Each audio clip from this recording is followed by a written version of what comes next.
Alright, first video on the Efilist channel. Yep. Yeah, the purpose of this channel, I think, will be to just post some videos on the general subject that, that life is a failed experiment. And it is just an experiment. It is just a thing being conducted that has no, there's no plan, there's no godly intervention or any of that stuff. And I do have other channels. Just Say No to Kids and the Doom Bloom Goom Boom channel and Mend 'em, all that. But it's not quite pointed the right direction. Just Say No to Kids can sort of imply that I'm just against human life, and no, it's all life is crap.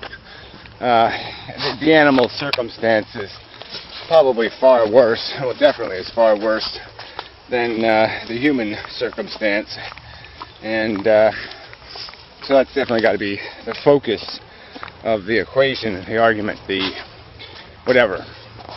So anyway, so the premise here is going to be making videos. They're just summations of the history, the reality of life, and what we're doing here, how it got here, what it's doing, and the fact that there really isn't anything you can make out of this thing because of its poor construction. That it is broken from its very core, the very concept of creating need machines and then giving them a world that's almost impossible to extract satisfaction of their need without imposing the unsatisfied need on something else.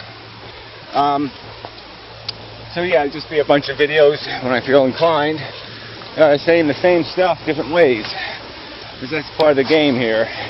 Is finding the right path, that'll get people to the end conclusion, which is we've got to do something about this. We've got to stop this damn thing, darn thing. I'm gonna try not to swear.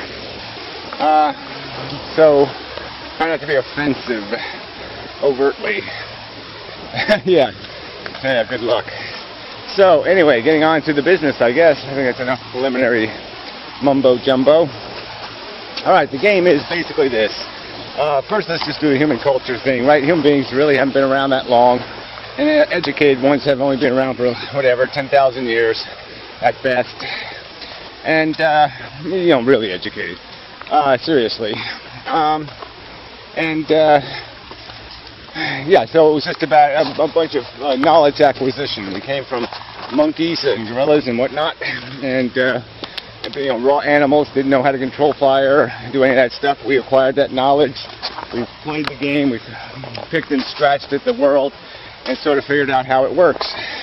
And in that process, human beings, caught on to this God idea, as an explanation, as they said, well, we look down at ants, so maybe there's a God looking down at us. And they really didn't have any other way to explain everything was going on. They didn't have, chemistry and biology and physics, so they just had a bunch of, thunder, spooky, scary, lightning, ooh, scary, hurricane, tornado, what the hell was that about?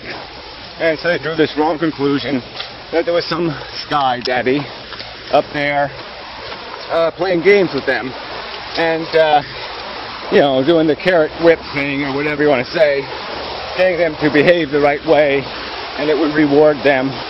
And so we basically just became superstitious. You lit a fire on a full moon in September, and 2 years in a row, the next day you had an earthquake, just by coincidence. Yeah, it got written in your little scary book of horrors, and so now you're afraid of fire, on full moons, or whatever it would be. So yeah, we became superstitious because we were smart enough to become superstitious, but not smart enough to know we were just being superstitious and stupid. We were drawing wrong conclusions. Alright, so you have to start from scratch. You have to throw out all those old notions of reality if you're going to be fair to the truth, and just start with the facts that we know, and stuff that's really, hard science, the real deal. And the hard science says, life has been here a long time, billions of years. And the game is basically this chemistry thing happens. And you have that sun up there behind those clouds, and it shoots a bunch of photons down here, well, over here, on here, and they're moving, their energy, and that movement gets trapped and energizes chemistry, and then the chemistry gets animated. It moves about in thermal seas at different temperature, and stuff bangs into each other, and the chemistry starts getting more and more complicated. It keeps banging around and banging into each other, and eventually on planet Earth, quite apparently, the formation of a DNA molecule took place, and the mechanism for its reproduction also took place, and that peanut butter got on that chocolate, and bingo, you had a reproducing cell. So every bit of life on this planet right now, every bit of it, every bit of it is a direct descendant from one single reproducing cell. And, about 4 billion years ago. So a few 100 million years ago, life did this evolving thing because of a DNA molecule. So what's really happening is the molecule is evolving.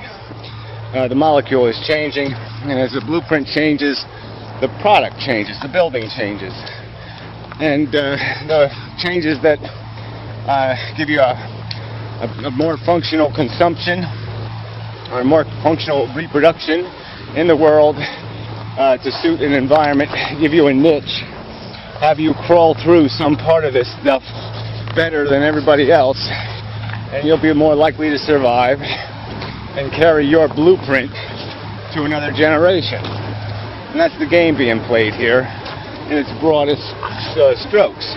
It's just a competition between molecules. They don't really care about what the end result looks like. They don't care about what you feel, what you think, what you look like. It's just the molecule. That's all that matters.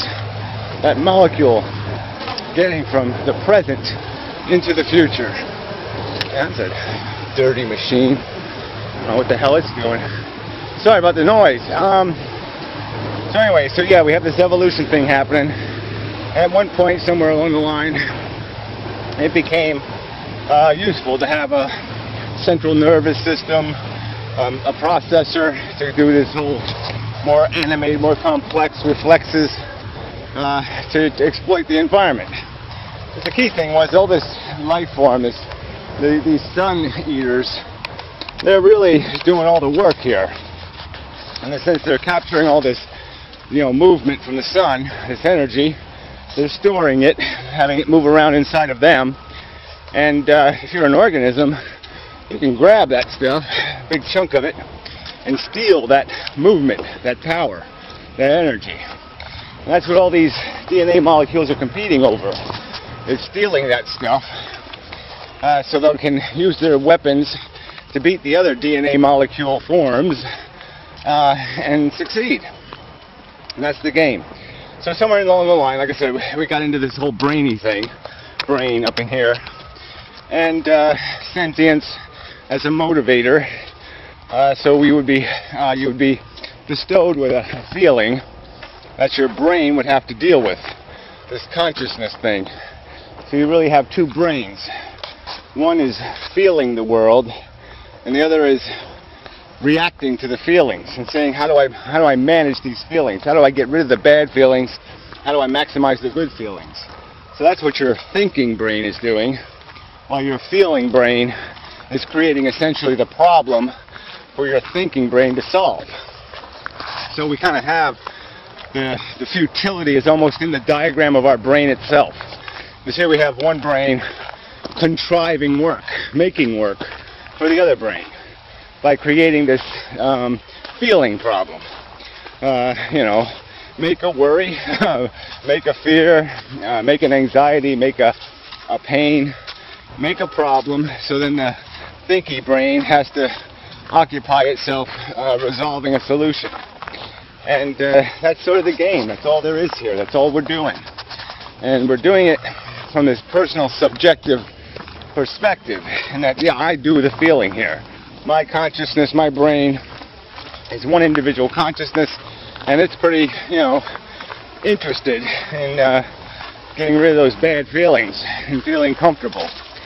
And so it can lose sight of the fact that all the other feeling machines out there are in the same dilemma. And their feelings are just as real and just as meaningful as mine. And so now intelligence has a problem, because now it's got to understand that, oh yeah, I don't have to worry just about me and what I feel by logic. I've got to consider my impact on these other feeling things. And I somehow have to do this math correctly, so in the end, I prevent or eliminate more bad feelings, and I create or maximize as much comfort as possible as the sensation being felt by these other beasties. But again, we're hitting the brick wall of the stupid design. Basically, it's made out of consumption, reproduction, cannibalism, because we're on an island. So we do have to essentially cannibalize each other. We have to eat our ancestors, no doubt about it, or a relative, maybe a very distant one, but nonetheless it's a relative. And addiction is the key one, because we keep moving and keep grabbing because of these reoccurring hungers, this need to feed the machine, and the machine that preserves the DNA blueprint and has the hope that in preserving it there will be opportunity to create a copy that will get into the future.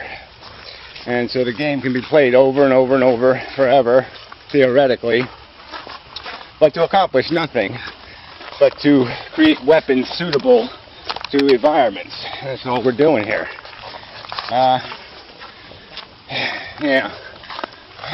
Yes, there's different ways you go here to finish up. But look, the bottom line is we're just need machines. We generate the potential for harm in the universe. The universe, without living, well, more importantly, without feeling life, there's nothing to harm. There's no way anything destructive can happen in the universe without harmables. So if the feeling things don't exist, there's no downside risk.